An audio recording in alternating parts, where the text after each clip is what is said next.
Welcome back to the Matter of Facts podcast on the Prepper Broadcasting Network. We talk prepping, guns, and politics every week on iTunes, Stitcher, and Spotify. Go check out our content at mwfpodcast.com on Facebook or Instagram. You can support us via Patreon or by checking out our affiliate partners. I'm your host, Phil Rabalais. Andrew and Nick are on the other side of the mic, and here's your show. So, I don't know how late we were. I don't think we were very late, but Nick and I were literally just sitting here BSing. And then Nick suddenly looked up and said, "Oh crap, it's time." We get caught up in things now and then. So to be fair, I won't blame it on my co-host. I'll blame it on this whiskey and cream soda, which as much as I'm not a Whiskey big fan sour. as much as I'm not a big fan of like really sugary drinks, y'all should all try whiskey and cream soda. It's a vibe. Oh yeah, it's good. Yeah, this actually was born out of my misspent youth because there was one night when I was drinking some of my dad's whiskey, and God love the man, but he was a big fan of Jim Beam at the time, which is the most abominable freaking whiskey on earth. I swear to God, if he's watching this, he's going to know where that bottle disappeared to. But anyway. It's whiskey by technicality alone. Yeah, well, let's just say that I was not in a position to be able to drink Jim Beam by itself, and I still will not. So the only thing that was happened to be in the house to cut the god-awful taste of that rubbing alcohol wound up being cream soda. So the Creamy Kentucky was born on that night, and it's been kind of a Rabelais family staple ever since. It's freaking delicious. Yeah, it's a pretty good way to go. Yeah. But anyway, so I guess let's do the admin work super quick. One of these days, I'm just not even going to do admin work, and it's going to really confuse all y'all. Nick, while you were gone, I tried to get away without doing admin work, and my wife stopped me. Thank you, Gillian. Yeah. So thanks to the patrons. If you're not a patron, you should be one. You should consider supporting our sociopath. Those links are in the show description. One of these days, I might even do some legwork and assemble a list of all the current patrons and dime all of y'all out on the podcast. That's fair. And you can't even say it's a violation of your privacy because the FBI knows who all of y'all are anyway. So, there's that. That's true. We do kind of dime ourselves out in the Patreon chat too. Yes. Merch. There's merch. Those links are in the show description. Support a small business. Support the show. And they're cute, funny, cheeky t-shirts and koozies and that sort of thing. Plus, they all come in black. So if you are one of the men and women in uniform that needs a black tee base layer, you can have sassy base layers. Hadn't even thought of that angle. Oh yeah, I got a family member who's a Leo that some of our shirts have made their way onto duty. Excellent. And Cypress Survivalist. Cypress Survivalist is the nonprofit my wife and I started together. It is still going on. We're still doing things. Right now, we're mostly licking our wounds from the first event. But honestly, I've already been talking to my wife like nonstop, like a meth head, just will not shut up about all the changes I want to make and how to make the event better and changing all of my individual topics that I teach. Because I just see so many ways to make this whole thing work so much nicer. But I didn't know any of that until we tried it once. So, there's that. That will actually end up being the topic of a future podcast episode because I just ordered all the stuff I need to get into software-defined radio. So that's going to make an appearance on the podcast and probably wind up going into that combo class that I teach. It's probably a good call. It's very useful. And it's really affordable. Yeah, I mean, the thing of it is that your average full analog scanner is like $200. I mean, frankly, you take one of those UHF radios back there and run that thing in VHF and set it scan, and it'll just stupidly scan from 100 megahertz up. And that works. That technically will work, but it only works if there's like a nice long signal for it to lock onto. The better scanners can jump frequencies faster, but you're still limited to can you catch a frequency while someone's transmitting on it? And then you get in situations like excuse me, like a lot of the Like here in Louisiana, we're on Elwin, which is a trunked digital radio system. That's what all your first responders use. And you can't listen to that on an analog receiver.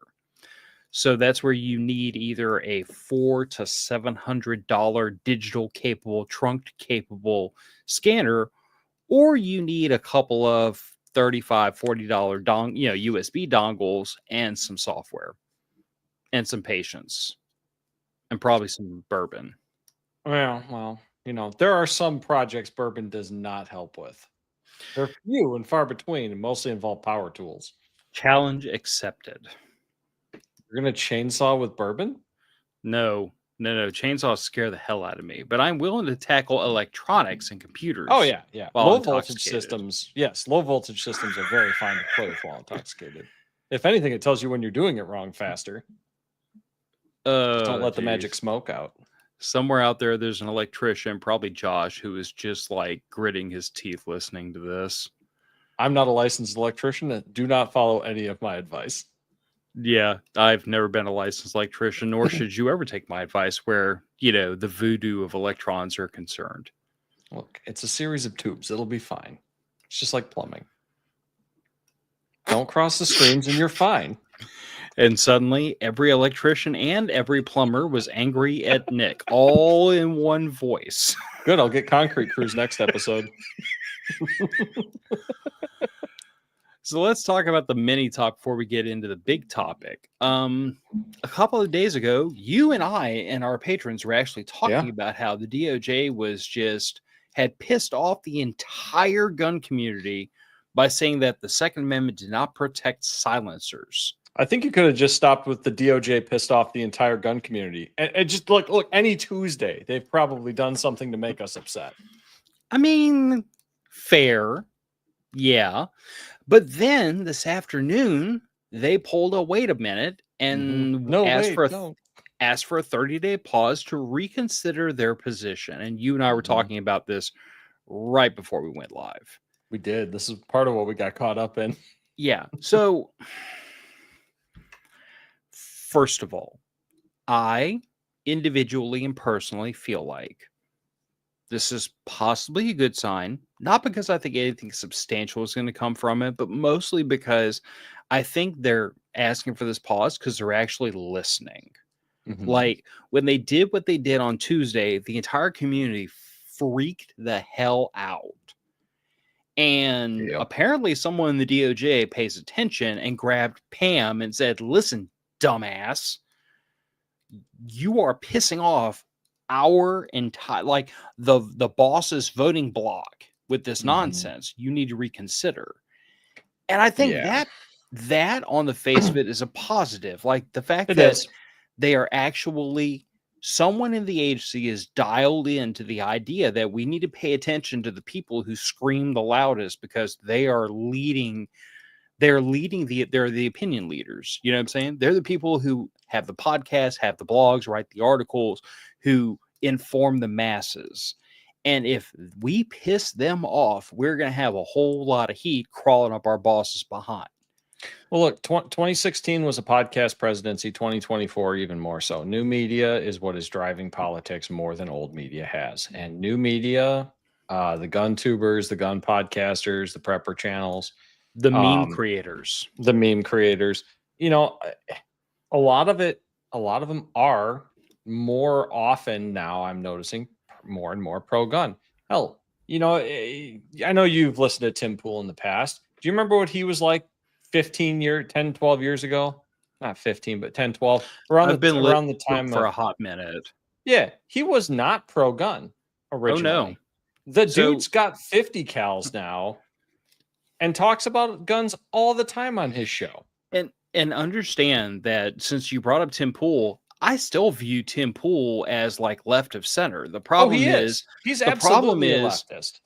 The problem is when you look at this weird like socio-political spectrum, what the quote unquote left has moved so far to the left that you have guys like Tim Pool who were not originally pro-gun, who are very much like, in favor of, like they flirt with the idea of UBI. They're in favor of the idea of universal health care. They're very like antsy about restrictions on abortion. These are very, very traditional left of center views. And yet he is now considered to be on the right because the center line has moved so far to one side. He has to be on the right because if you're not Mao Zedong, you have to be. It's a weird timeline we slipped into. Like, I don't know who fired up the Large Hadron Collider, but they split us off into a really weird timeline. That's all I got to say.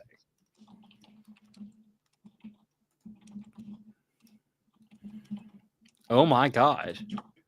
Our third co-host, our third musketeer is in the comments. He managed to snag Wi-Fi at the hippie commune. Bud, you are not forgotten, and you are still welcome to have that third seat anytime you want it. Just saying. Anytime and every time, man. Here's the thing. I don't think that you can apply the title of leftists to the modern Democrat Party. I think that they are more authoritarian statists than traditional leftists. Yeah, the problem is you could apply that same standard to like 30% of the GOP. Yeah. Oh, yeah. I would absolutely say the same thing. Most of the GOP, at least our elected representatives, are not traditional conservatives. They are right-wing authoritarians. To be fair,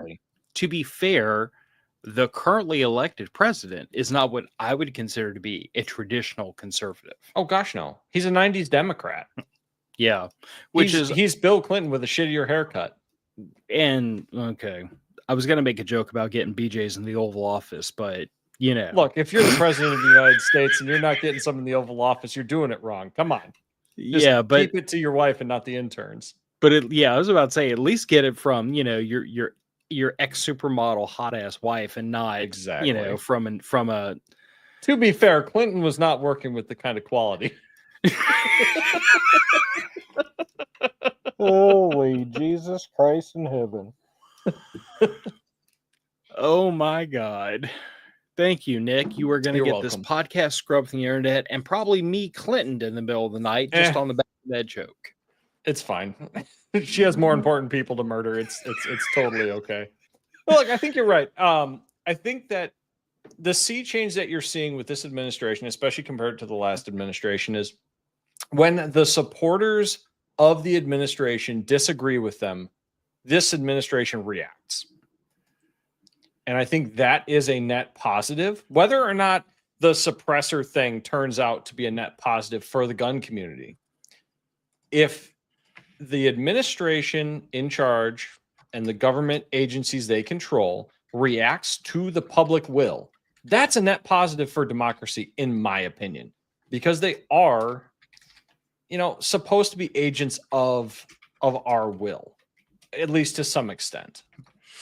That is very, very aspirational of you to think that our governing officials are supposed to listen to the people. Well, they are. I mean, in reality, they are at least supposed to bend towards the direction of the populace's will.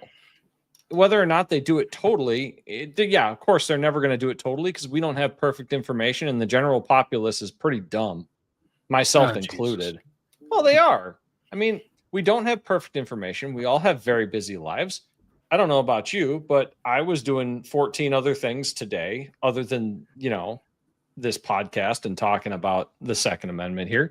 Yeah, maybe they know something I don't, and that causes them to react differently. But they should take our wishes into account.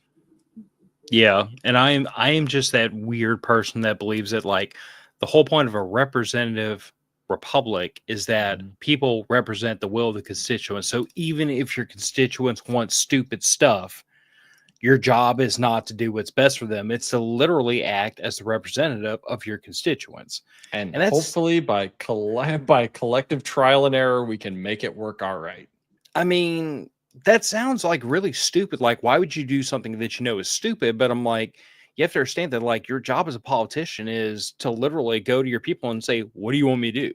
Yeah. And if they say, we want you to Like we want you to push for a law that makes it illegal to wear green on a Monday. Okay, my people are Not the morons, but that's strangest what they're law. asking for. Right. Yeah. And, what are you going to do? I mean, is it a net positive? At least it leans me in the direction of thinking that this administration is listening to the people that voted for them, which means if they do something really insane, like say, I don't know, start trying to get involved in a land war in Asia, and we all rally against that, perhaps they will listen. Yeah. And from my perspective, this really just comes down to like, I personally, individually, my beliefs on gun rights are not hard to figure out at this point. I think you should be able to buy a rocket launcher out of a vending machine, which still scares the hell out of a lot of people and gives me a chuckle, but that's okay. I want privately owned warships. I mean, technically, there's nothing illegal about mounting a 50 cal on the bow of your boat that I'm aware of. Actually, there's some DNR regulations about firearms and fishing that you should read. What? Yeah, certain states do have regulations on having semi-automatic and fully automatic firearms and fishing craft. Because people have used the cover of fishing to poach. Okay. Outside the season. Which do I even ask what states those are, or is it pretty much like it all varies the usual state suspects? to state? I know I have heard that. Is it any state that is not touching a body of water, by the way? Because that would be hilarious to me if they enacted that law and there was nowhere you could literally break that law in the state. Oh, well, I mean, if you're talking about ocean going, yeah, I'm sure, because Illinois has regulations on some firearms with fishing boats and whatnot. So what I'm hearing is if you keep your 50 cal in a box since you're out in international waters, you should be okay. Yeah, I mean, international waters, I mean, they can't prosecute, but, I dig it. Yeah. Now I just need a boat and to get over my seasickness and a 50 cal. And a shitload of money for ammo. That shit ain't cheap. Yeah, like $250 a round if you buy the surplus stuff. Which, I mean, you're gonna. Yeah. Okay, so to topic. We are 17 minutes in. That's why you shouldn't allow me to drink whiskey before I podcast. 2 is 1, 1 is none, and 3 is better. So Agreed. The whole topic is about redundancy. And like this shouldn't be that hard for us to make the case for. Like if there's something that your life relies upon, you should probably have more than one of it. Even if it's something that's more of a convenience item or a morale item, you should probably have more than one. I get it, basic prepper thing, but hey, we got to cover the basics now and then. Yeah. At some point in all this, are we going to get into the argument of do you buy one really good one or 2 halfway ones? Because that's an interesting argument to get into. Yeah, we could talk about that right now if you want. So, like me personally, I don't. Let's talk about the age old. You got. Let's say you got $2,000. Give you a nice round budget. Sure. You get $2,000. Your goal is to buy home defense. You need an AR-15 unless you live in a godforsaken communist state. And I'm sorry if you do. But let's say for a moment you live in a nice freedom-loving place like I do. $2,000 would buy you a hell of a nice AR-15, but you also need some magazines and some ammo and other things to go along with it. So, and if you want to get up on most of our level, you also need something like a chest rig or something to carry your ammo, things. Tape mags. So the question is, do you blow $1,000 on that AR-15 or do you buy 2 $500 AR-15s so that you have one spare? I would argue you buy one $500 AR-15, a $70 replacement parts kit and spare bolt carrier group, 6 mags, a training class, and as much ammo as will fit in the rest of your budget. Now, you guys know, before my state went and became communist, I had a really Gucci AR. I went all out. Geisley, everything, Santan matched receiver set. Oof. Oh, yeah. Oh, I went ultra match, custom profile barrel, Lantac Dragon muzzle brake. It was expensive. But I did some favors for a gun dealer, and so I got most of that stuff at dealer pricing, which Did was they involve knee pads? very nice. Holy Jesus. No, actually, it involved custom engraving a bunch of Glock 19 slides for some friends of his. So almost, it involved machinist knee pads. But here's the thing. First AR I ever bought. All right. I went down to my local gun store and I bought I think it was a PSA rack AR. It had a detachable carry handle, no fancy sights, no red dot. I bought that. I bought 2 cases of ammo and I bought, I think it was 10 magazines. And then the next thing I did was I registered for a training class because I had never owned a semi-automatic rifle before. I had shot them before, but I'd never owned one. And I ran that rifle into the ground. I beat the absolute crap out of that thing. And it took everything I gave to it. And eventually I did upgrade it. And I got myself a really nice Gucci setup, competitive AR with a red dot sight and all the fancy toys and the silent capture buffer tube and all that stuff. Was it a better rifle? Undoubtedly, yes. Accuracy wise, reliability wise, the $2,500 AR was better than the $495 AR. Yeah. Was it good enough to justify the price difference to someone that was not trained with it? Absolutely not. Because even with that, my split times, shot to shot split times, did not improve all that terrible much. The ergonomics were better. The comfort was better. And yeah, it malfunctioned slightly less than the PSA rack grade AR. But instead of that, I spent the money on training. And I think that was a far better investment because I was able to get, at the very least, reasonably competent over the 2 training classes I did go to right off the bat. Well, and like my experience has been that the fastest way to turn a 3 MOA rifle into a 6 MOA rifle is to hand it to somebody that doesn't know how to shoot. Mm-hmm. And it works in the opposite direction too, by the way, because I enjoy shooting. Like I inherited a 308 Ruger Hawkeye, so it's the skinny hunting barrel, 308 caliber. It's nothing special. It's not a Ruger precision rifle, even though that's not like the greatest precision rifle on earth. It's not a Bergera. It's not a really nice 308 rifle that you would expect to be able to stack rounds on top of each other. Agreed? Agreed. It's a hunting rifle. It's a 2.5, 3-inch group at 100 yards with the right ammo. Yeah, absolutely. But through some very careful, judicious hand loading and with a lot of polishing on the trigger to get that trigger pull down from like 6 pounds down to like 2 3/4 pounds, and not changing the ramp angles or doing anything crazy. It's still drop safe. It's just got a really, really smooth let off now. Good. I was able to get that rifle to the point where it'll stack 4 rounds on top of each other at 100 yards.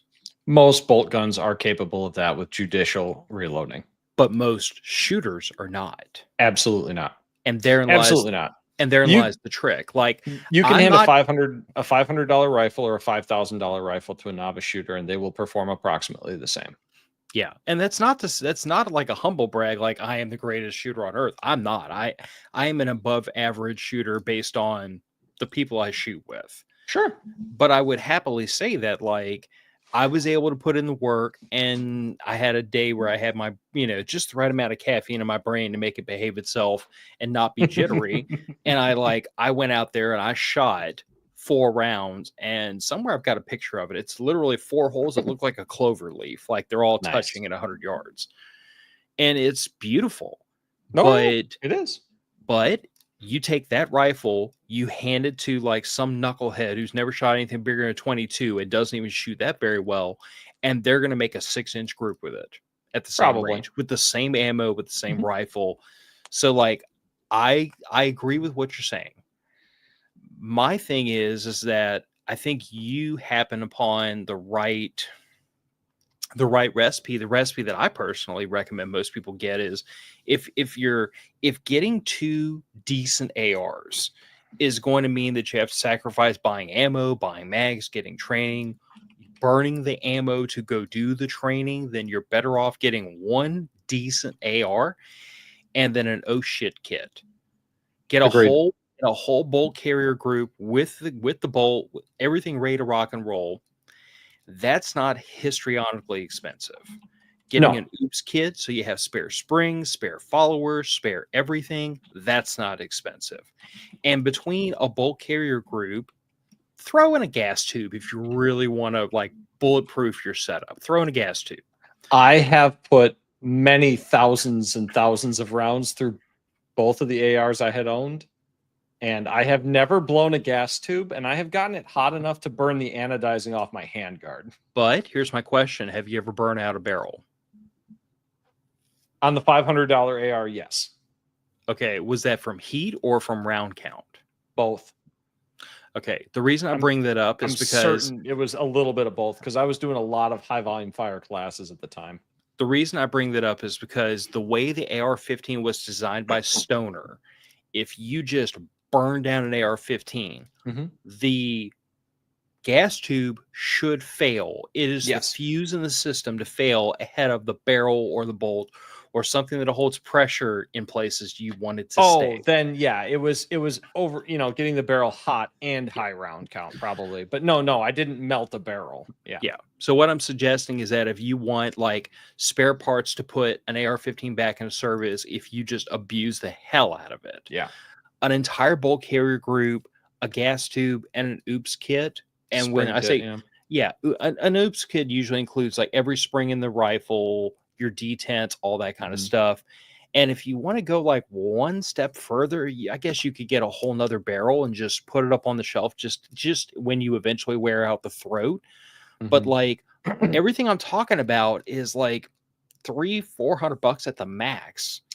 You can actually do it even cheaper than that. I mean, an oops kit plus spare bolt carrier group, you're probably looking at like $75 for the spare bolt carrier group to go with a moderately quality one. At least the last time I priced them, the carriers I use, they were running about 100, 110 for the carrier. They've gone up that much. Well, I mean, and that was Toolcraft, but that was Toolcraft. So I've got Toolcraft nickel boron bolts in that AR and my other one, and then my backup is actually a it's not nickel boron coated. It's PSA is up in price too. Phosphate, I think. It's either phosphate or manganese. I don't remember. Looking at PSA's website right now, nickel boron bolt carrier group and 10P mags for $156. So you might as well buy that and stock up on mags. Yeah. But all that being beside the point, like to me, Raggle Fraggle just said, just buy a whole other complete upper. And I'm going to tell you, I personally have handled some very, very raggedy friggin' AR-15s, mostly M16s. Military rack M16s are notoriously bad.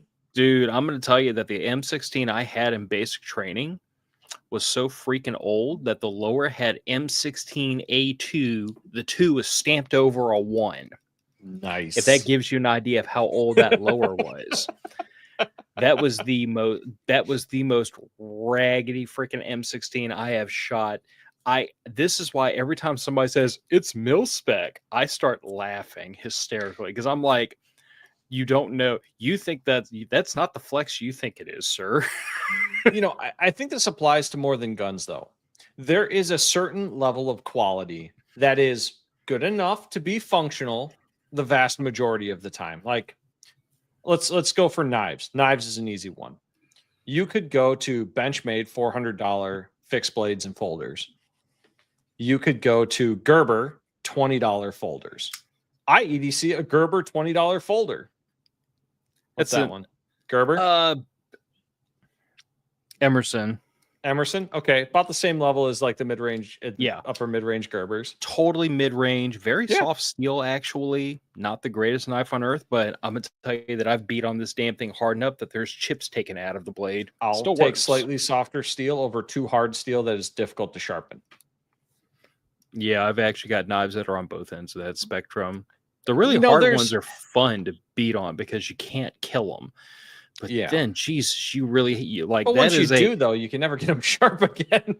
Well, you can. It just requires like it requires a whiskey and a 2-hour movie and a day in front of a day on the couch to just sit there with a landscape going over and over and over. It does, but I mean, there's really no incentive in let's just talk base performance wise. Your Gerber, your Emerson, your I think Caterpillar even makes a fairly decent knife. And I think the Caterpillar knives are made by Gerber. Swiss Army knife, man. 20, 25, 30 bucks. It's a pretty good knife. It's going to cut just about as well. Can you baton with it? No, but it's a folder. You shouldn't baton with your folders anyway. Challenge accepted. You probably can and get away with it too. Those knives are actually surprisingly durable. But the Jeff's right, bringing it up here, the 90-20 or 80-20 rule, where you can get 80 or 90% of the benefit out of doing 20 or 10% of the work, or paying 20 or 10% of the cost a lot of times. 110%. And I'm going to tell you, sometimes 80% is good is absolutely worth an 80% cost savings. Yeah, it can definitely be, especially if you're on a limited budget. Well, I mean, hell, even if you're not... Okay, so let me just intone for you a little bit of Rabalais family logic. Mm-hmm. My dad told me a long time ago, Bill Gates lives on a budget. His budget just got a lot more zeros in it than yours does. Correct. Everyone lives on a fixed income because sooner or later their money runs out. They might have to buy the freaking moon before their money runs out, but sooner or later their money runs out. So everybody's on a fixed income. There's no one that can spend money, past the zero. That's just the way the world works. So I wholeheartedly believe that, like, if you see that opportunity to get 80% of the value for 20% of the money, jump on that and buy 2 of them. Yeah. I mean, and maybe not even buy 2 of them. Buy the spare parts that are known to break on this item. Yep. My generator for my house is a Duramax generator. Is it as good as a Generac? No, it's not. It also cost a quarter of what the equivalent Generac would cost. So theoretically, you could have bought 2 of them and still have money left over to spend on other stuff. But instead, what I did do is I had my entire house rewired for 200 amp. I had a professional electrician come in and do my generator hookup. I bought I think it's 3 brushes that go in that thing, a carburetor kit, a full set of seal kits, a hose, and a spare regulator for the propane. And I still had 50% of the budget for the Generac left over, set aside, to do other things with. So I got all of the benefit of the Generac except for the Generac warranty. Yeah, that's really the only thing you're losing out. So I have to be my own warranty. So I went out and bought the spare parts. Yep, pretty much same decision I made when I didn't have it in the budget to go out and buy a second chainsaw. I was like, I better have a whole service kit and a spare bar and a bunch of spare chains and a bunch of spare stuff so that if this thing goes down, I can fix it and get it back into service. Absolutely. So short, mid, long term. Okay, so explain this one since you added it. Yeah, we are really kind of just talking about like backups for ourselves, right? All right. So in the short term, power goes out. Great. It's dark in the house. Your flashlights are your short-term fallback, right? Your flashlights, your candles, your easy access stuff. Exactly. I got one in my pants upstairs. Actually, I don't have it with me. So your midterm is your generator. Do we have a long-term plan? Maybe it's solar. So, short term for me is anywhere under half a day, half a day to a day.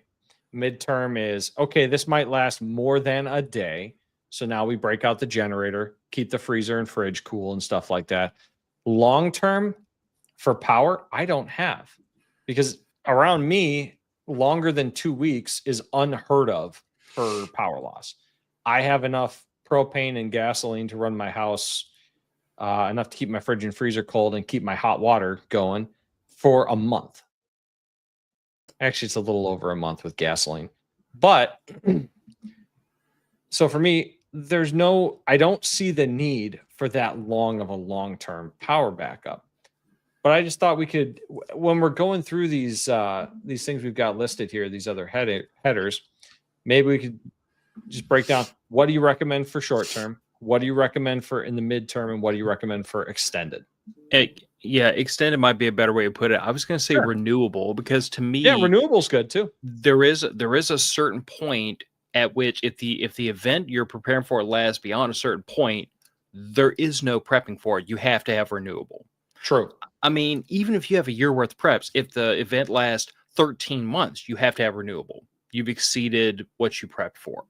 Like there will just be a point. Now, I have to say before we start, long term and even midterm is going to be a different calculus for every person. Everyone's going to define that differently.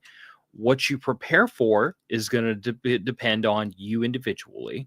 Absolutely.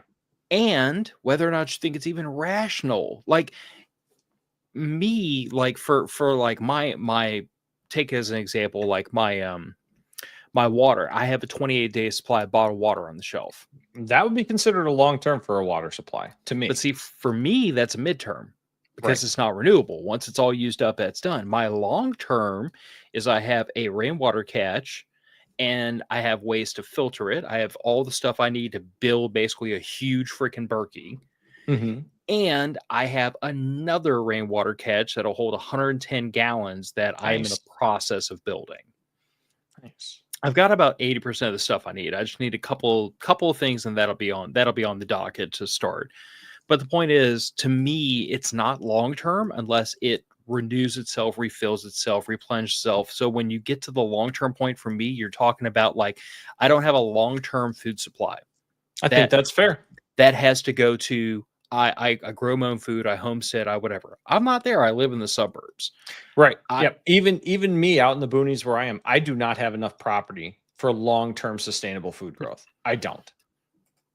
So let me just grab guy that comments. Night vision is cheaper and I can charge it with solar. So yes, however, the first thing I did when I bought my PBS 14 was I immediately started buying the very, very expensive, like $4 per battery, the lithium ultimate, the Energizer Ultimate lithiums that are crazy freaking expensive for two reasons. First of all, it's what the Department of Defense specs for the daggum thing.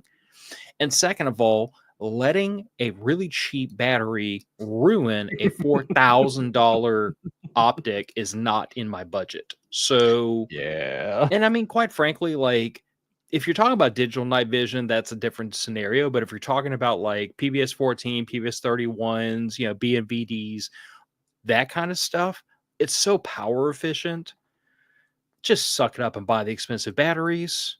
They'll last a little bit longer. They'll store longer. They're fine. And they'll last you a really long time under use. Yeah. But I digress. So I think that's fair. Change long-term to renewable then. Yeah. If it applies, like for data, it doesn't really apply. Hear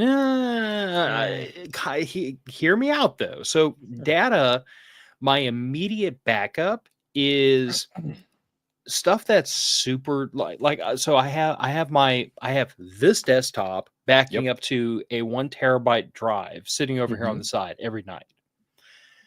And I have, in addition to that, the really important stuff, which is pretty much just like, family pictures and this 400 and I forget how many podcast episodes, because we've been doing this for a while, sitting in cloud storage. Okay.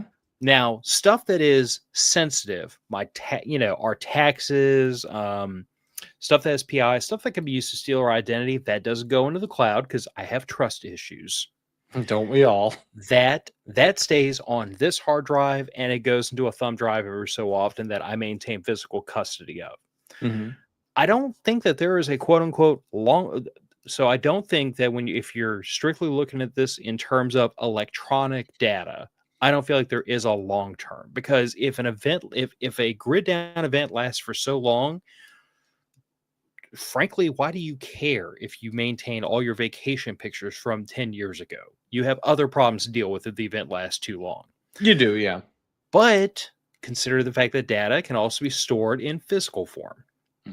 We got to go back to the old days when people used to have to, like, pick up these funny CDs. little stacks of paper books, paper manuals, take all your stuff and print it out and stick it in a 3-ring binder. If it's something that's really important to you, have physical pictures, as anti-millennial as that sounds.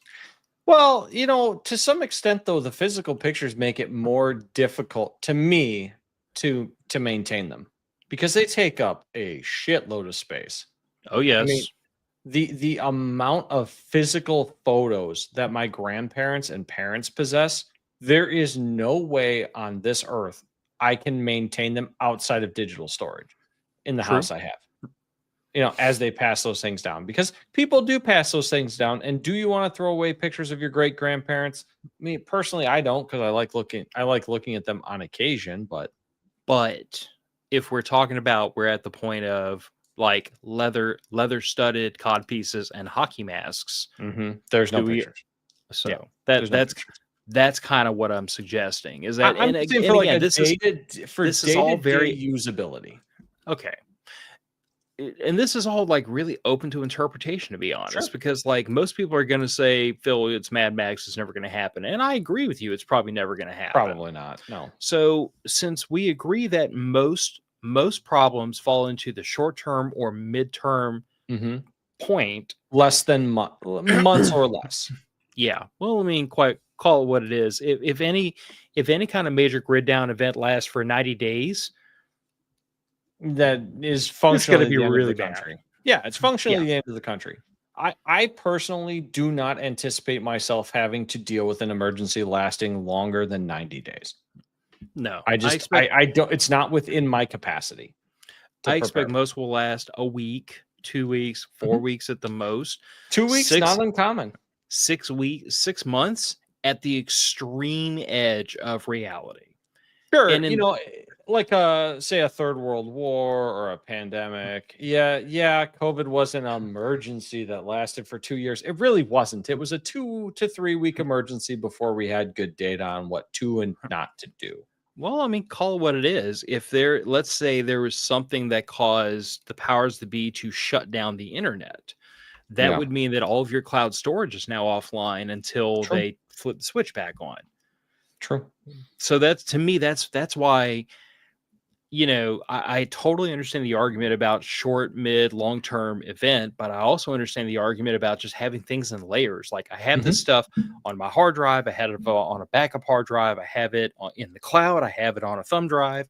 I have the data that is most important to me in multiple places, so that if one place goes down, I go to plan B and I still get hold of my stuff. Agreed. I mean, I have a very similar setup. I have a small external drive that stays unpowered in my safe in a firebox inside the safe that has all of our financial data, our mortgage, I think it has our marriage license, all of our scans of all of our IDs, all that important stuff on a drive in a fire safe inside of a fire safe. Odds are, if I can get into this safe, chances are that thumb drive will have survived, the hard drive will have survived. You probably okay. Exactly. Like it's mostly in there for theft reasons, because those fire safes, those little bitty fire safes, they're not that hard to break into.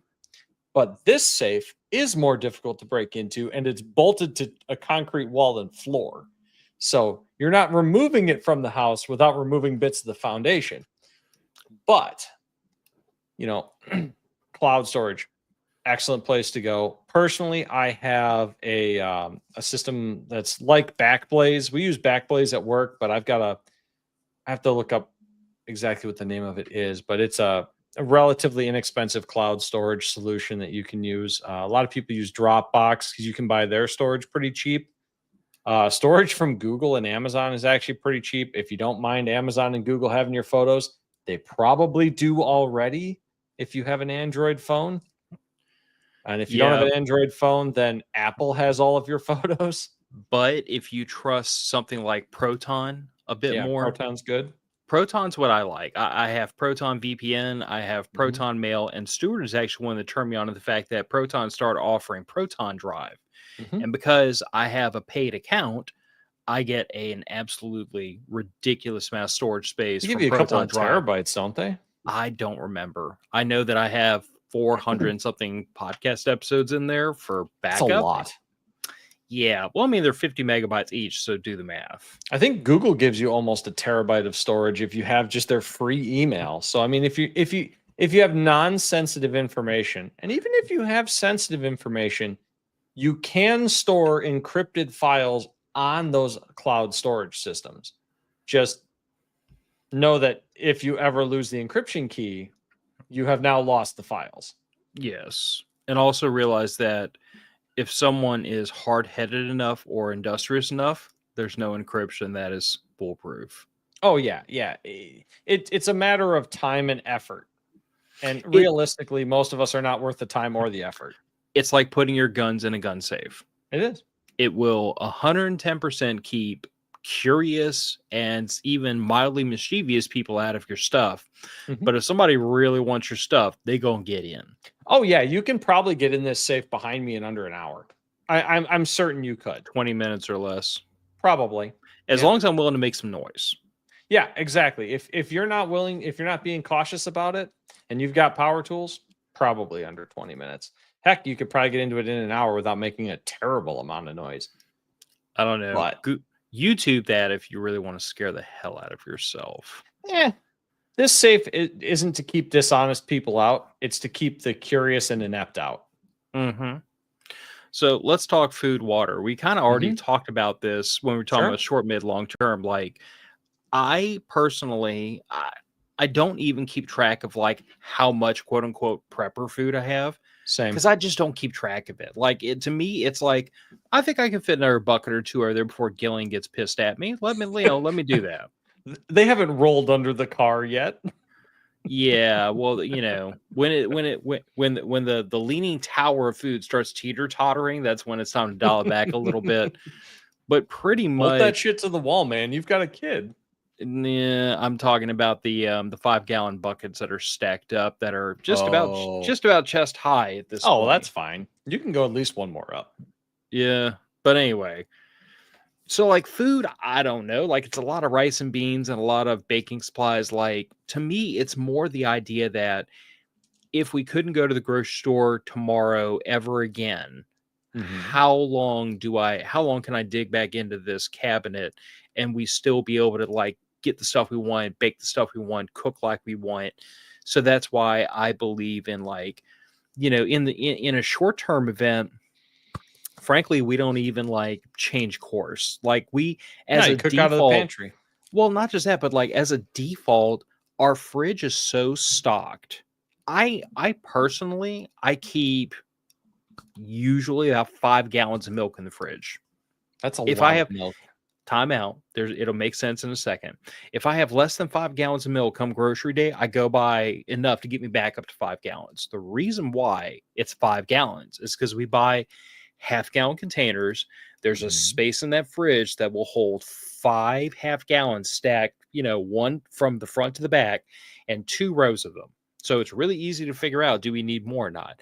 The reason why is because I make my own coffee creamer from scratch, and that's nothing but sweetened condensed milk and milk.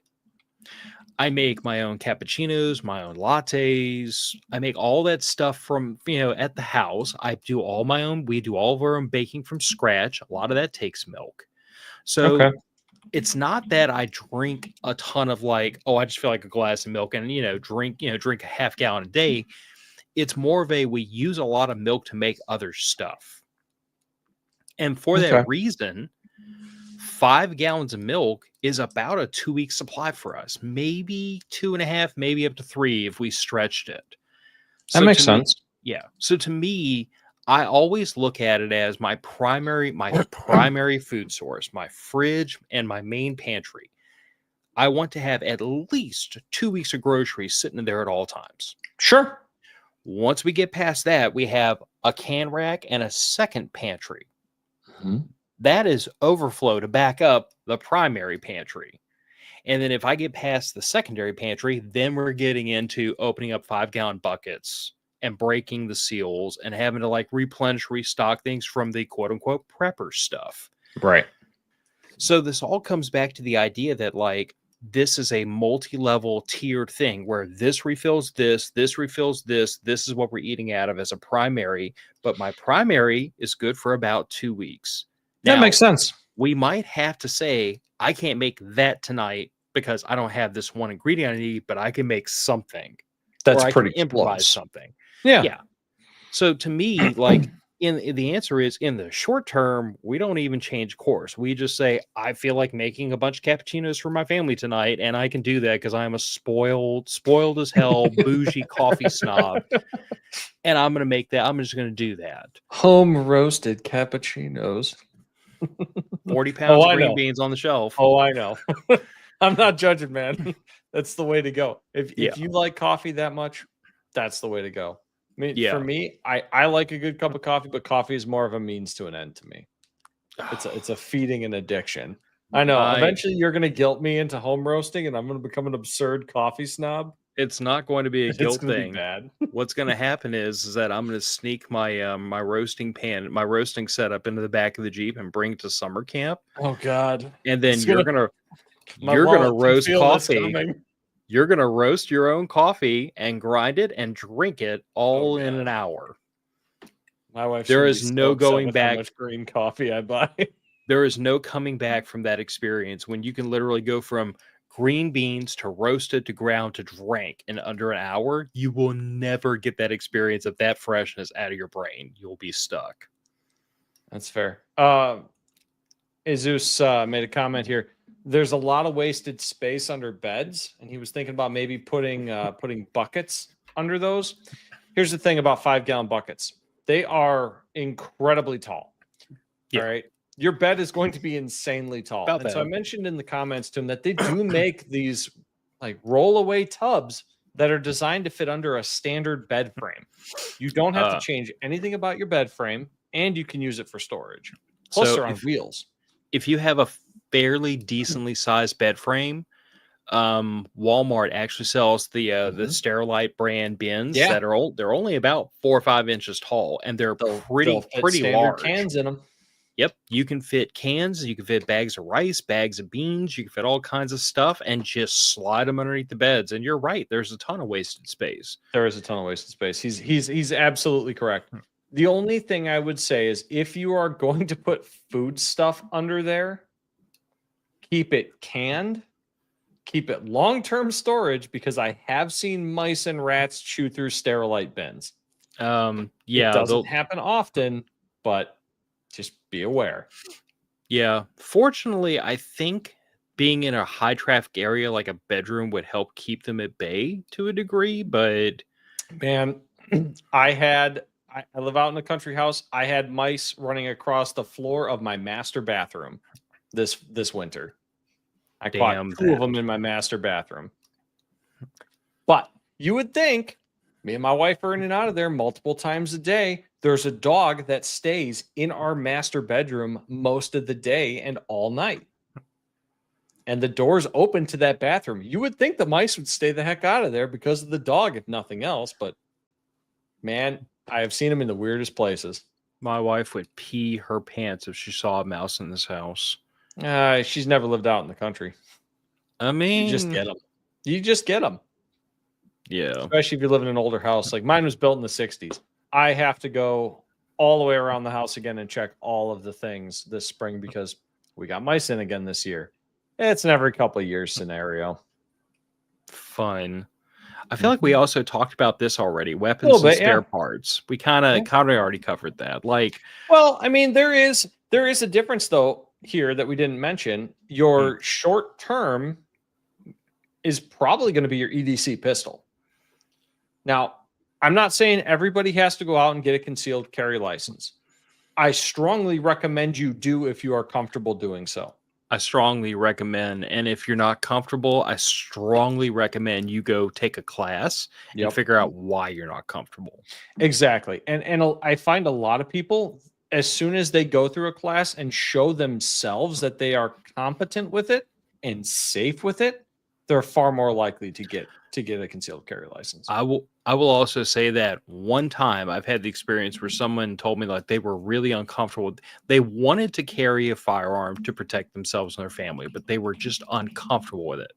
So I literally took my carry gun, took the magazine out, racked the gun open, showed them that it was clear, made them verify it was clear, dropped the slide, and then handed to them and said, make that hammer drop without touching the trigger. You can do whatever you want. Beat it on the edge of my workbench, throw it across the street, have a party. You want a hammer? I'll let you hit the hammer with a hammer and see if you can get it to jump the sear. Do whatever you want.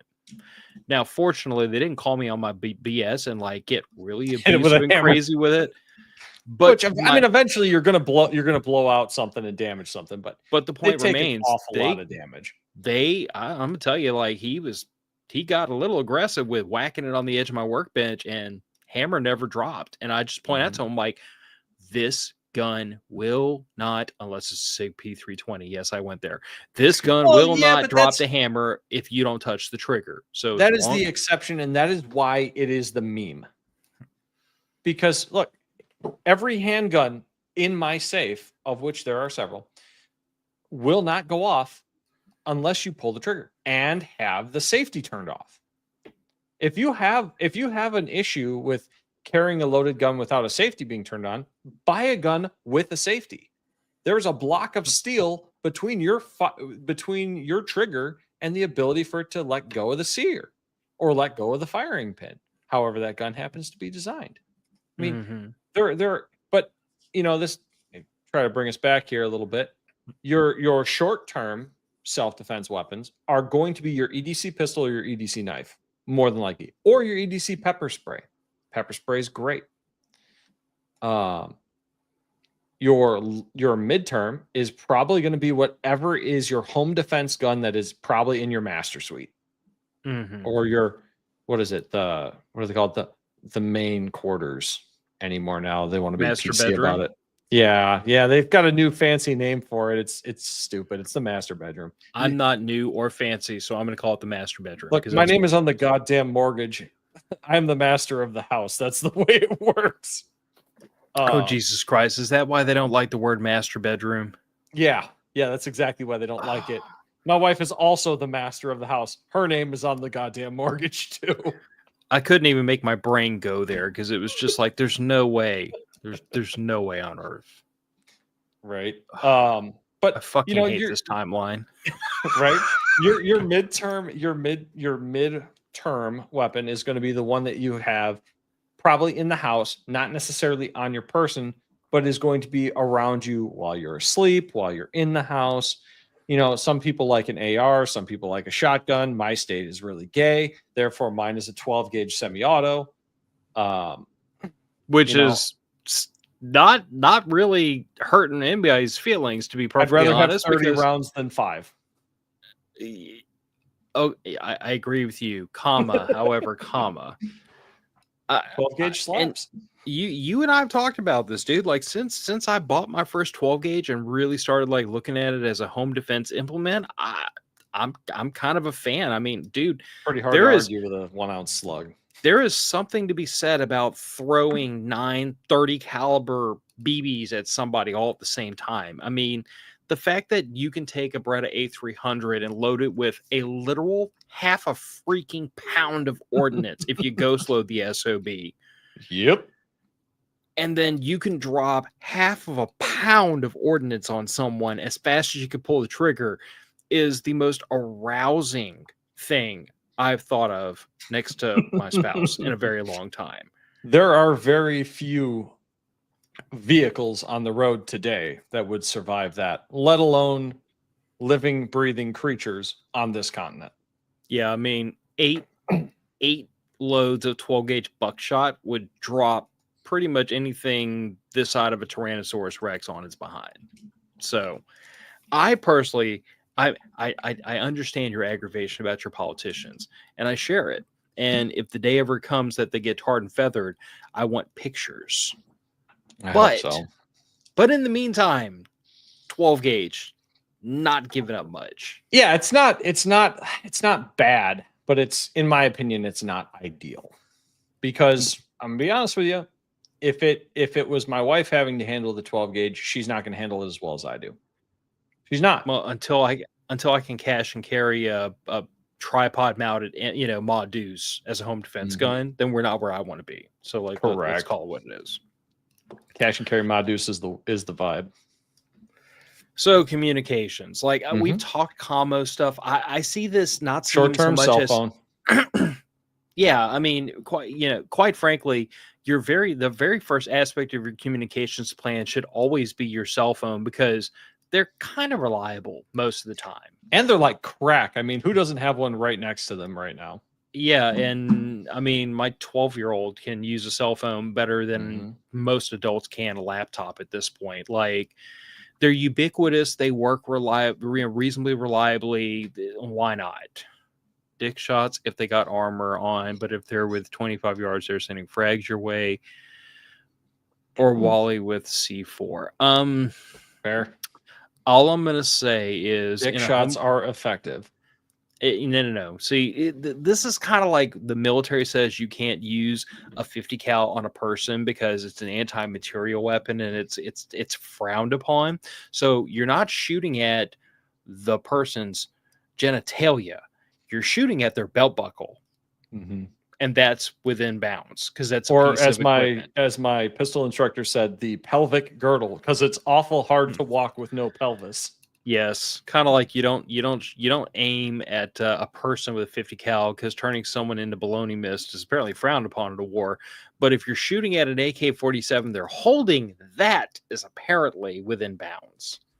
I mean, yeah, you audio listeners are missing the full force of my sarcastic face right now, because I'm like it's pretty great. I was in the military when that BS got thought up, and the quote unquote workaround was also thought up, and it's still the stupidest thing on earth to be like, well, you can't shoot at a person with 50 cal. Can I shoot at the rifle they're holding? Yes, because that's military equipment. I'm like, oh, Jesus Christ. Just makes me want to stab it makes me want to stab all think tank workers and politicians all at the same time. Just skewer them all. But anyway. So, midterm comms, maybe you've got yourself a ham radio, maybe you've got yourself the GMRS that Phil and his family are using. Maybe it's just an alternate messaging system on your smartphone, because maybe the cell system is down, but maybe the internet isn't, and you can get your Snapchats, your Google chats, if that's still around. I don't remember. Your Signal chat, that sort of thing. I will say that the one thing that your midterm has to be contingent upon when we're talking about communications is, first of all, an effective way of recharging. Yep. Now, I mean, that kind of tags back into the whole, you should have a generator, you should have a jacker, you should have whatever.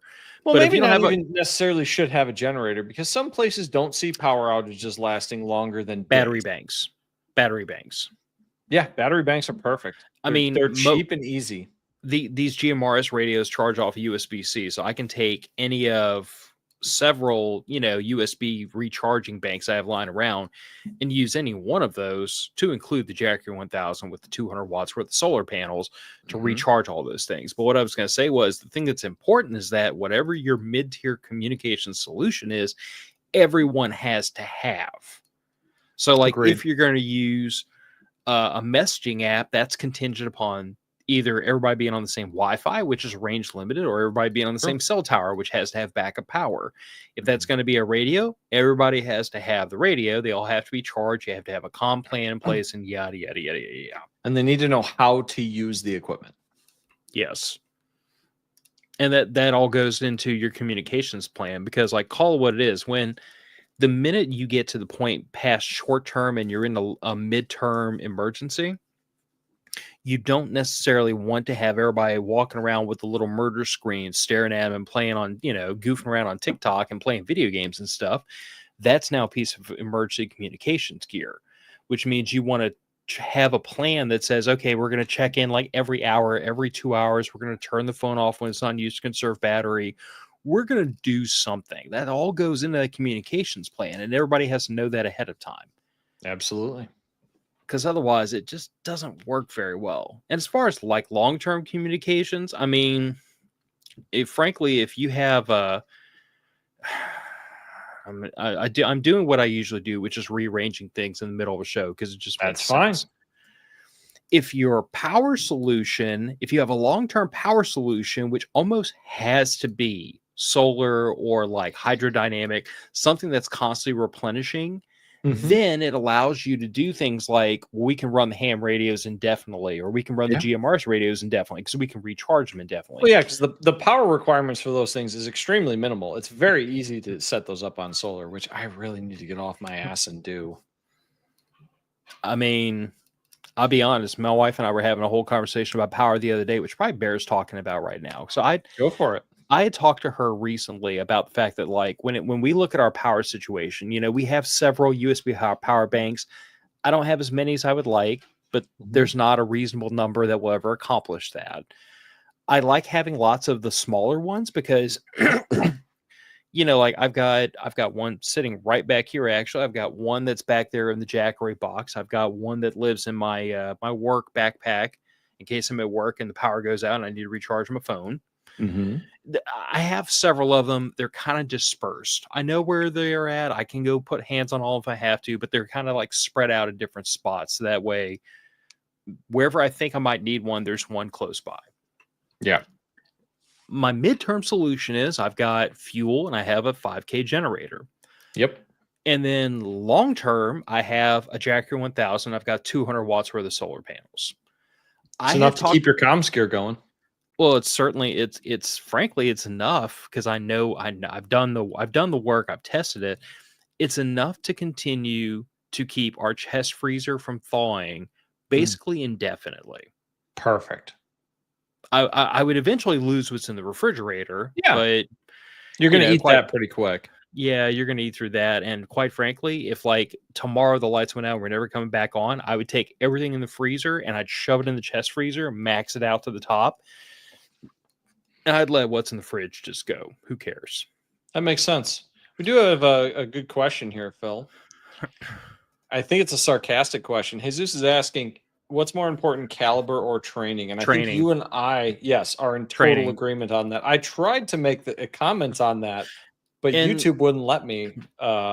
Training is always and forever more important than caliber because a round on target beats the best round off target any day. Okay, so I have to answer a couple of these. What's Phil drinking? This is I got you. Cream soda, and Tullamore Dew. Oh, yeah, Tullamore Dew. That's a good one. Tullamore Dew is good stuff. Cream soda affordable. and whiskey is freaking divine. Because like, I mean, cream soda is very sweet, and I don't like very sweet things. But what I like about it is that when you put in a not inconsequential amount of whiskey, you can still taste the whiskey through the cream soda, but it's not even the sweetness. It's that ginger type of taste. It totally knocks so much of the edge off the whiskey that it'll take cheap whiskey and smooth it out, and it'll take There's not much edge to Tullamore Dew anyway. There's really not. I mean, at this point, like you could take one of these and just hammer it down if you want to. It's just it's nice. It's a vibe, and it's dangerously tasty. I am still a CZ guy. I still now carry my my Canic C100, which is a CZ compact clone. Still have my Scorpion, still have my PO9. I'm actually getting ready to take my PO9 and send it down to Primary Machine in Morgan City, Louisiana, to have it milled for a Holosun 507K. Nice. But is that the one you oopsed and ordered the wrong red dot? Yeah, that's the one I oopsed and ordered the wrong red dot. I wanted a 50. No, I legitimately meant to order a 507. And I ordered a 507K, and that would not fit on the mount for my my Beretta A300. Oh no! I accidentally have a red dot for my pistol. Yeah, so instead I have I ordered a 507 comp, which has an even bigger window for the shotgun. Which, by the way. Listen, Lindo. Yeah, I'm looking at that one. That I'm telling you right here now, like if you're a TridgeCon guy, get the freaking RMR. I don't blame you. But that 507 comp is not a bad looking red dot. It's several $100s cheaper than the RMR. And it fit on that freaking that Scalar Works mount for that A300 like it was made for it. It was so nice. I've yet to find, as much as I would prefer to buy US made optics when I can, I've yet to find somebody that's been able to demonstrate that Holosuns are not a quality optic. So I will just say, I have talked to a couple of guys, not me personally, because I am not what I would consider to be a high volume shooter. Sure. I have talked to guys who run training schools who have literally shot the glass out of a 407 and a 507. Okay.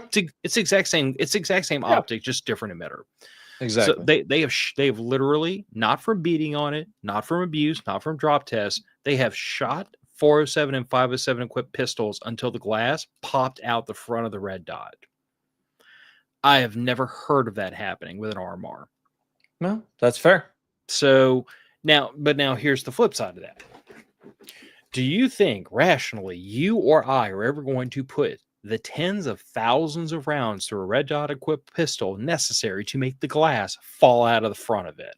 I did shoot the barrel out of my XDM. Fair point. But the gentleman that I spoke to has literally, like, he runs a training class, and I don't even remember how many tens of thousands of rounds he estimated he had down this barrel over the course of 3 years. Yeah, I think you're right. I think that's very fair. I mean, I don't shoot as much as I used to when I was doing competitions monthly, because I no longer belong to that range, so I don't get into the competitions for free anymore. I don't see myself shooting my way through a 507 or a 407. I really don't. Raggle Fraggle, when am I going to get on the Canic train? The answer is never. Agreed, never. I have a coworker that has one of the Canic TP9. I want to say DAs. It doesn't matter. It doesn't matter. I'm going to tell you right now, they're all the same. That TP9 occasionally will fire if you hit that decocker. Nice. Yeah. Every once in a while, it will fire around when you hit that decocker. Now, I don't know about you, Phil, but a decocker is supposed to decock the pistol, not fire around. That's the trigger's job. But hear me out, Nick. Did the decocker not lower the hammer? It did. So it did its job. It just did a little too enthusiastically for your liking. Is the firing pin block did not actuate. But that's not the decocker's fault. That's It's attached to the decocker, man. It's a core safety function of the firearm. I'm sorry, but I'm not. Look, I get it. Not everybody can afford to buy high quality American made firearms or high quality CZ firearms. I get it. There are affordable, safe firearms that you can buy. M&P, Glock 19. Hell, a secondhand Glock 19 is still better than a Canic. So are we going to have what's wrong with the Canics is sometimes they fire on their own, just like the SIG P320. All I'm going to say is between a Canic and a CZ, you are not going to be able to convince me that the Canic is on the same playing field. My dad was looking for a fun gun to get because he's a range officer. I wanted to like the TP9. I really wanted to like it, especially at its price point. I don't care. I'm very agnostic when it comes to guns. I like what works well and what's built well. But when my dad asked me, decockers don't fire rounds. But it's not the decocker's problem. It's the firing pin block is a little lazy. Come on, Nick, stick with me on this. Yeah, it's still attached to the decocker. I'm not letting that one go. But my dad was back and forth between a Canic or a CZ Shadow 2. Okay. I told him go get the Shadow 2. He will never regret it. He has not, and he has since handled a Canic and came away from it with the conclusion that just this one time his son might have been right. That's a win. Even if part of the reason why I made the suggestion was because I'd really rather inherit a CZ Shadow 2 than a Canic. Just saying. You know, but if he's going to spend my inheritance, he might as well spend it on stuff I want to get eventually. Exactly. Regal's got a point here. Canic is affordable. Yes, Canic is affordable, but but there there is are guns that no are almost the same price, but far better. level of affordable that overrides it not being PSA dagger. it. You're gonna say that, but they've been having issues with PSA daggers too. Have they? I had not heard that. If they I've- have, then I will retract that. I have heard a couple of ancillary anecdotals, which you can't hang an entire firearm on, but all I'm going to say is that when I personally buy a firearm, the bare minimum standard is it has to go bang when I want it to and not go bang when I don't want it to. Agreed. We can argue about accuracy. We can argue about field serviceability. We can argue about longevity. Those are all things that are kind of on a spectrum about how much do you want to spend to get those things. But those two things are non-negotiable. It's got to go bang when I want it to and not go bang when I don't. Because if it doesn't do those two things reliably, it doesn't matter how cheap it is. Yeah. And really a quality handgun is not that much more than a cheap handgun right now. I mean, the problem is there's too many cheap firearms out there that still meet that standard for you to accept any firearm that doesn't. Yeah, there really are. I mean, I'm looking right now online, and you can get an M&P 2.0 for under $600, dude. High Point. What's a high point now? A couple $100, $200. Last I checked, they were like $240. Last I checked, they were like $240, and anybody that just wants to go careen through the internet can go look up Iraq veteran 8888. Even though I don't watch his content, trying to ruin a High Point. Well, don't. So let me preface this by saying I don't watch any of his content he's made in the last several years. He's kind of turned into another gun tuber that I don't like his content. But way back in the day when he did some cool stuff, him and Barry, who God rest his soul, passed away several years ago. The old man with the beard halfway down his chest. I didn't hear about that. Oh yeah, he passed away. Shit, that sucks. He was a cool dude. He was a really cool dude. Vietnam vet, I want to say. But the two of them got together to see if they could blow up a High Point. And quite frankly, the amount of bullcrap they had to go through to get this gun to finally blow up bordered on ridiculous. Like, I won't spoil it for y'all if y'all want to go find it. I will go find it and make a playlist and like make it public on our YouTube channel to make it easy for y'all. There you go. But just suffice to say, the bullshit they had to do to this gun to get it to blow up was ridiculous. Well, I mean, the technology they based the High Point on is as old as semi-automatic firearms. It's a blowback 9mm. There's not much to screw up there. There really isn't. Freaking brick, for God's sakes. I mean, they're built like bricks. You cannot. You have to try. Obviously, you have to try to kill one. You do. Hey, are they ergonomic? No. Nope. They're not. You have to pay more for ergonomics. But are they functional? Sure. But I'm going to tell you what. I used to be one of those guys that used to goof on High Point a lot because I still will. Why not? I mean, yeah. But I will say the founder of the company, the designer of the High Point C9, he designed and built exactly what he set out to do. Yeah. The cheapest you could reliably make a firearm that would go bang every time you asked it to and not go bang if you didn't ask it to. Period in discussion. He achieved his goal. Mission success. Yeah. I mean, I don't know if I want to commit blasphemy and put him on the same level as like John Moses Browning, because the High Point C9 is not a finely designed, firearm. No, but in terms of the spirit of it, Honda Civic of 9mm. To me, it's the spirit of it. Yeah, it is. Samuel Colt, 3 generations prior, said that God made all men equal, and like the Colt Peacemaker makes everyone equal all over again.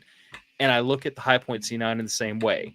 It is a firearm built to a price point so that anyone can arm themselves. Yep. Maverick 88's the same thing. Someone is vacuuming at my house. My dog is flipping his shit. So you might be hearing that as well. But no. Maverick 88 is the shotgun version of the High Point. It really is. I mean, it is it the most ergonomical? No. Does it work every time? Absolutely. Is it nearly indestructible? I don't know about nearly indestructible, but it's pretty damn hard to ruin. I mean, James Reeves friggin' did a shotgun burnout on and knocked out 500 rounds without a failure. He did. 500 rounds without a failure on a shotgun that's pretty good. That's pretty good. 500 rounds in a row is pretty good. I mean, so this is our last item, and this is totally in homage to you with your conversation last week about how you already had like your exfil routes and everything planned from where you were vacationing. But one thing that I don't think gets talked about enough when we talk about having backups is travel routes. Yeah, travel routes is an important one. So what I did and what I encourage everyone here to do is when I was younger, I made a point of trying to take a different route to get to a place I was going every time I went there. I would turn off a block earlier and see if that neighborhood, like, you know, if I could just like hit a left and then a right, get back going the same direction I wanted to, or if maybe there was a canal or a ditch or something that separated those two neighborhoods so I couldn't get through. Maybe I'd have to go all the way to the back and then hook around. I did all this all the time, and it wasn't even like a preparedness thing at that point. It really was I'm just curious. Like, I've never been to that neighborhood. The area. Where does that go?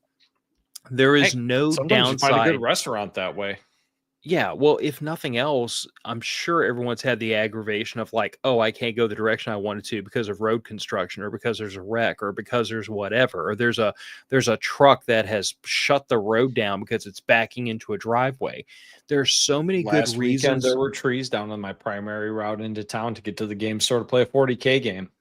Yeah, and there's so many good reasons to know alternate routes to get everywhere you're going, if for no other reason than the fact that when your primary route gets shut down, it's not a pull over on the side of the road, get the map out. It's just oh, I know exactly what to do. We hang a left right here and go around.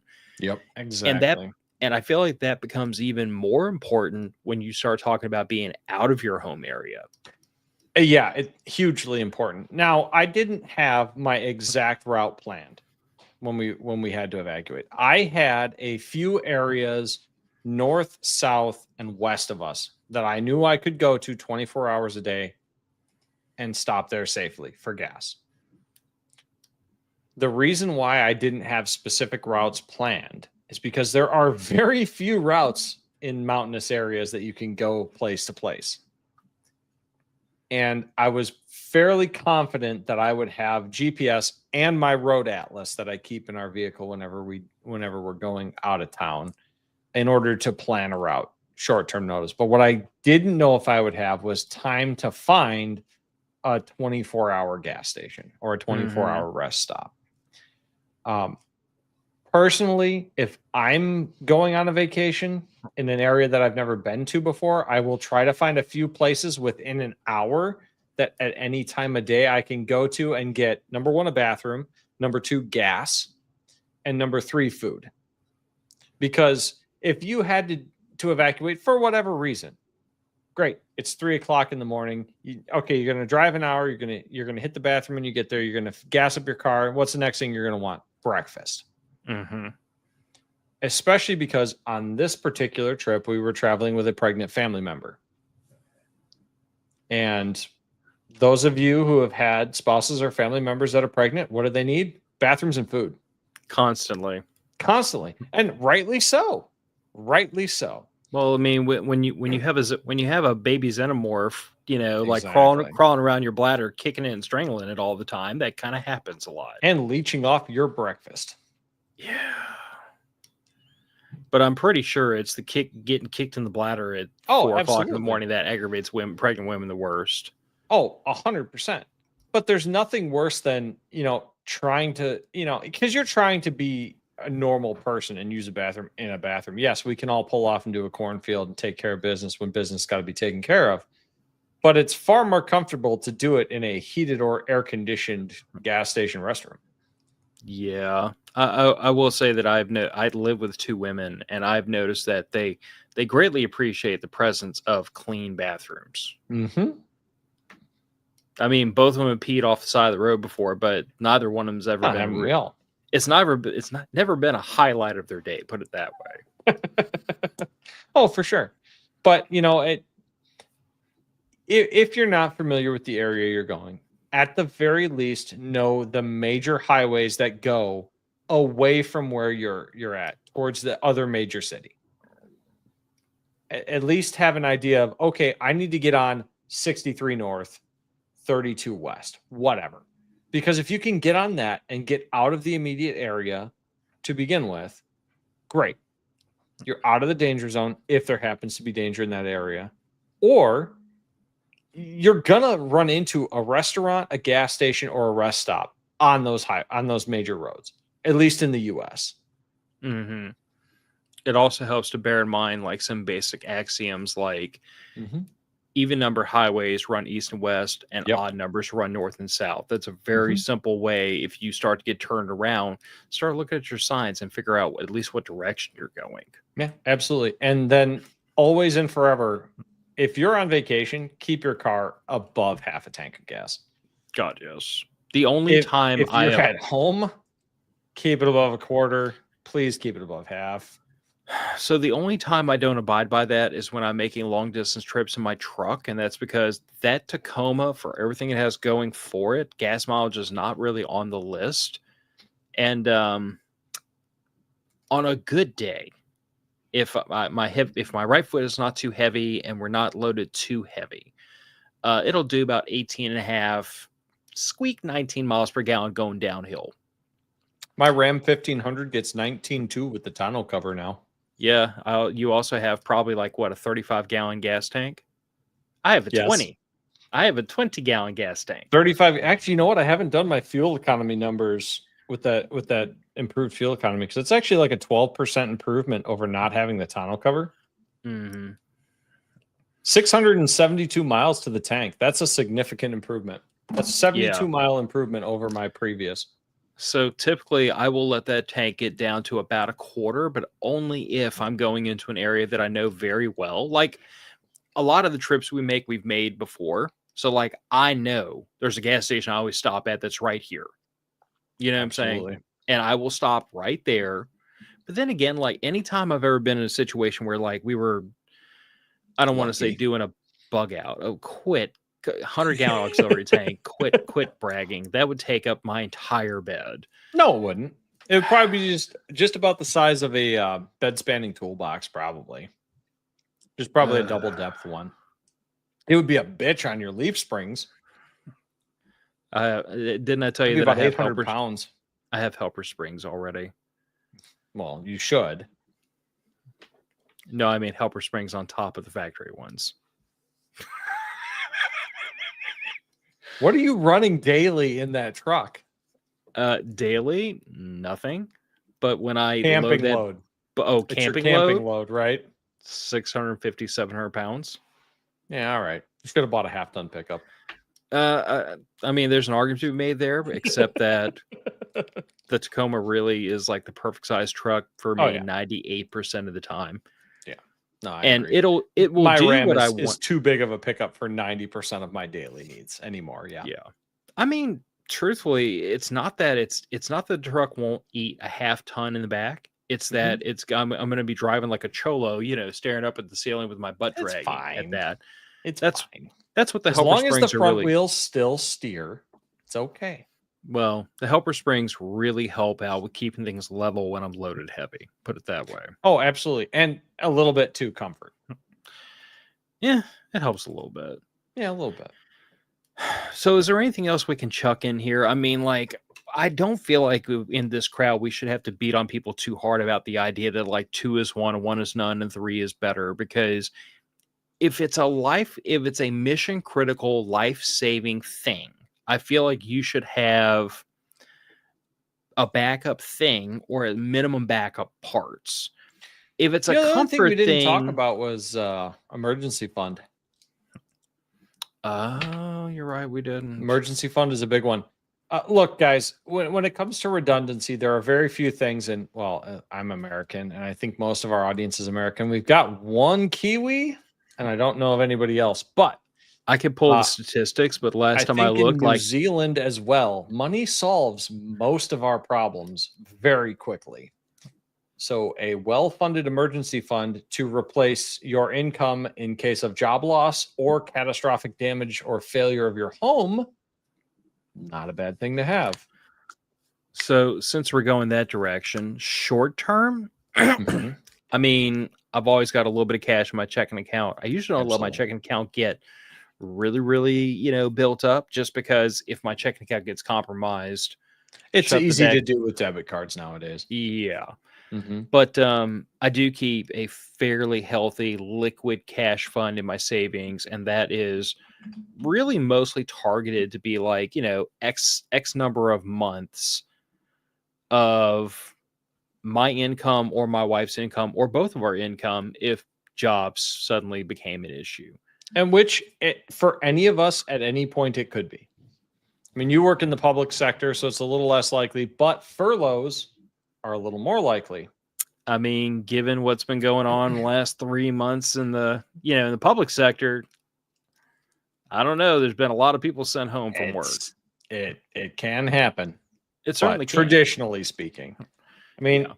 short term, maybe keep some cash on hand in a safe, enough to get groceries, a couple tanks of gas, maybe a doctor's visit. You can get high yield savings accounts. They're fantastic.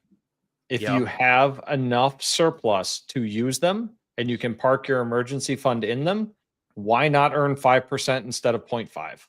Mm-hmm.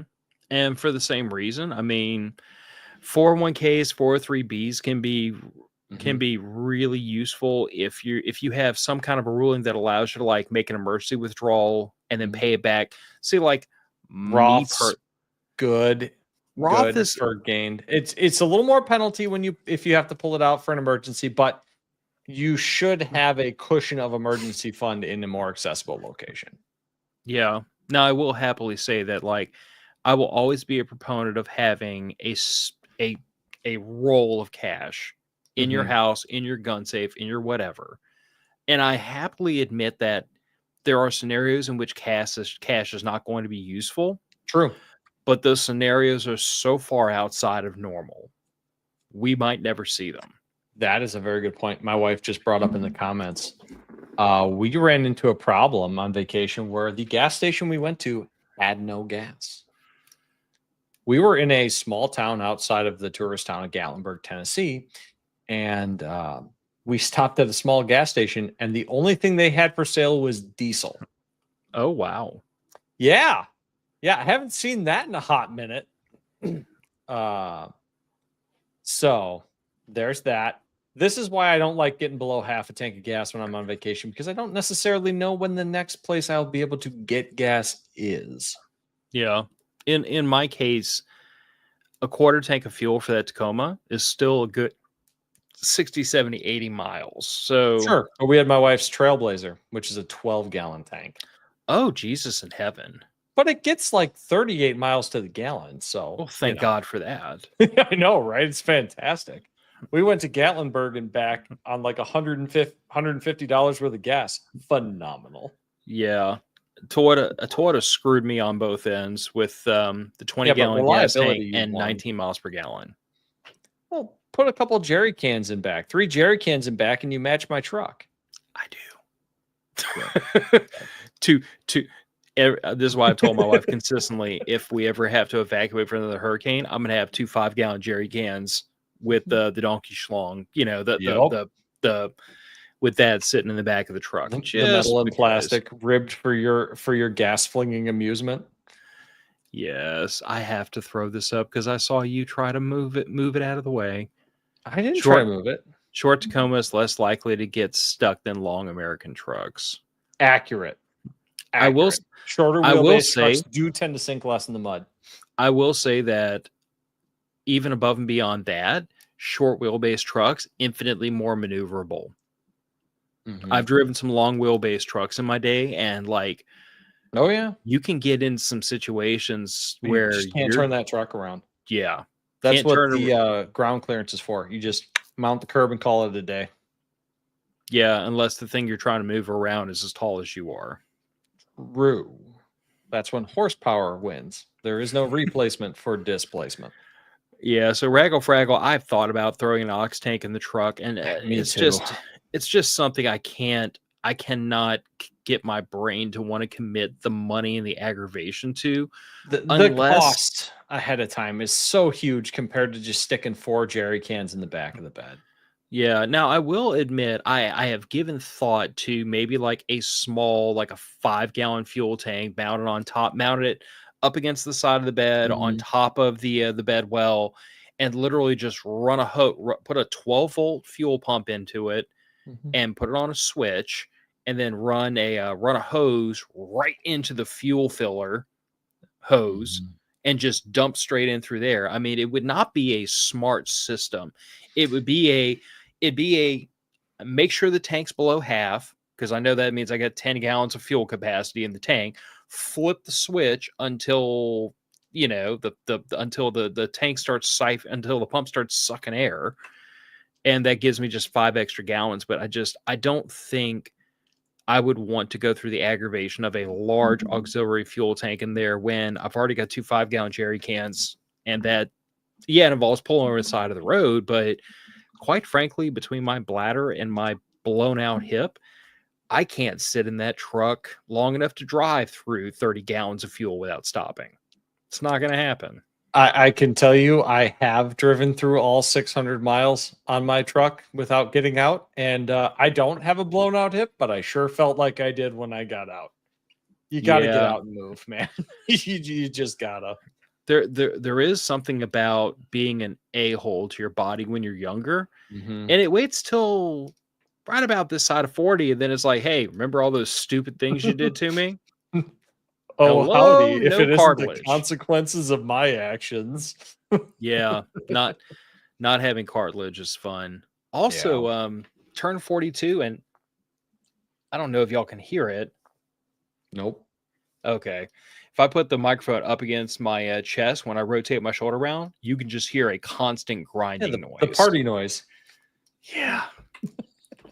Sounds like a coffee can full of old screws and nuts. But anyway, that's what happens when you survive long enough to get old, is that your body There you starts go. falling apart. It's fine. You had fun with it while it lasted.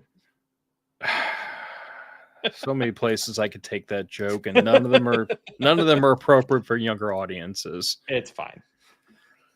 So yeah, I think that's probably a good place to cap it off, man. I mean, I will Sounds always good. be a proponent of thinking ahead, of having auxiliary systems, of having plan A and plan B and plan C. And is the thing of it is that, like, to me, preparedness is a mindset, but where you go with that mindset is up to you. Like, Yeah. how much redundancy do you need so that you feel comfortable you've got it under control? I And personally am very comfortable with a 1 month redundancy for most things. yeah, I mean, that 1 month redundancy, that really does cover most people's problems. I mean, quite frankly, It does. if you have hurricane preps for 2 weeks, the That number of covers a huge amount of problems. times we down here have had a hurricane knock out any area for more than 2 weeks was fairly minimal. And if your town is going to be ground zero reset for longer than 2 weeks, you shouldn't be there right now. You should go You somewhere. probably should have left. Yeah. Yeah. I mean, But because especially with hurricanes, because you do get the forewarning most of the time. yeah. Granted, there are Well, some times when you get caught. It happens to the best of us. But yeah. Well, let me answer this before we sign off. Where's Andrew? Andrew is being an adult. He actually popped into the comment section he very, did say he very was early on kidnapped in the by show. hippies. Yeah, but He he might blinked be. 1.5 times, so that means some level of distress. Hey, from the hippie commune I am stranded at, managed to snag Wi-Fi from local come and go gas station. I mean, I don't know. I kind of think he's the type to enjoy being kidnapped by hippies. So There are worse things to be kidnapped yeah. by. As long as they're like the armpit shaving hippies, because the non-armpit shaving hippies are a little hippie. Smelly. Yes. Soap All is right. good. Use it.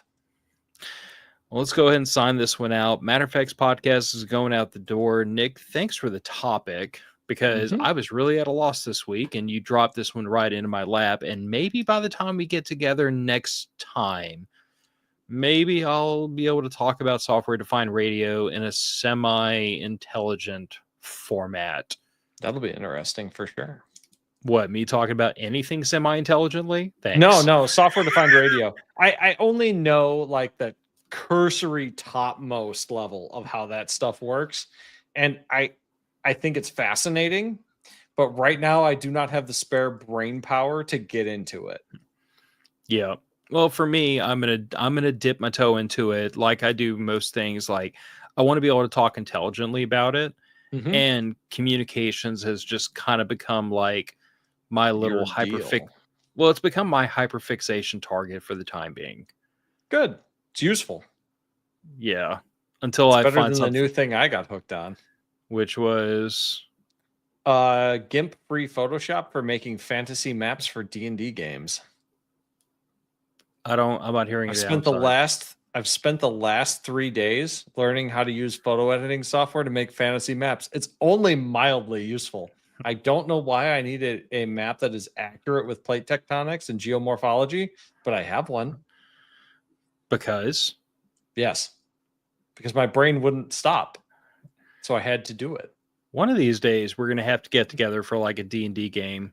It has nothing to do with this podcast or anything we talk about on the podcast. Incorrect. Entertainment and mental health. It's great for both. I thought you were going to say it entertains nerds, which also would have been accurate for this show. Also true. And if any of you out in the comments think you're not nerds, you are. Welcome to the club. We have t-shirts, Southern Gals Crafts. Matter of Facts podcast going out the door. Good night, y'all. Good night.